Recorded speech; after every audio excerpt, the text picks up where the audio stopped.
Alright, same as game 1, this win came down to the details, because the defensive game plans didn't change, and the Clips are still going unpunished for their schemes. Once again, the others still can't capitalize off Maul or Yoke's gravities, so the Clips are going to continue to have Zeus show off Maul screens, and commit multiple bodies to Yoke in the post until they do, because there's just not enough production in the half court. At least they were able to somewhat combat those by getting easy runouts in transition, and they were way more aggressive to get inside, especially on the O boards, so those combined were keeping them in the game. It was obvious that attacking mindset was a concerted effort, and a lot of it came from MPJ, because he's still struggling to get open with Kawhi on him, so at least he's trying to make an impact in those ways.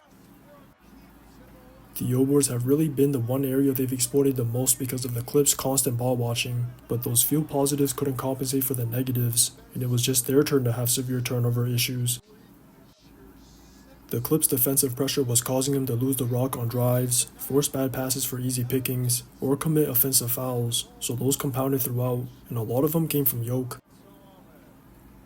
At least he was able to get the whistle off the Clips' physicality, but him and the others struggled at the line, so those 8 points they left on the table added up just as much as the turnovers because of how small the margin of error was, and that's all without even mentioning some self-inflicted issues they had in the fourth. Yoke put up an unnecessary shot after securing an O board, Gordon missed a wide open dunk, and MPJ looking for a quick outlet caused him to lose the rock, so that led to Norman hitting the go-ahead tray late. They even dodged a Yoke turnover right after that, because Harden not capitalizing on it led to him being behind on the play, so that gave the Nugs 2 chances to tie the game when they pushed a rock, but they couldn't capitalize, and if anything, Kawhi was by far the biggest issue they couldn't dodge from beginning to end.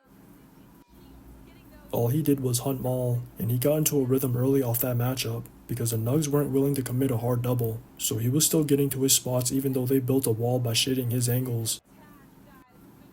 Once he got going, he just started pulling quick in transition or over top of any player, and even if they did overhelp, he just made the right pass to find the others inside, so it didn't matter what the coverage was, because it was basically a lose-lose scenario every time.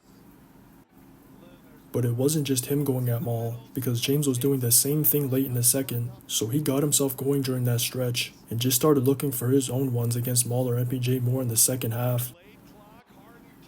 Even though he didn't make as many shots as Kawhi, it's obvious him and Kawhi want to go at those two non-stop, and at some point, the Nugs need to just outright sell whenever either of them are in a bad matchup, because it's just leading to a fry session for the Clip stars. I can understand why they don't want to, because they want to avoid a scramble as much as possible, but they're already having Yoke show off screens, so their backside is already exposed, and it's probably time to test the others even more than continue testing Kawhi and James shot making. Just watch the tape. It's another one! Kawhi going off tonight in Denver.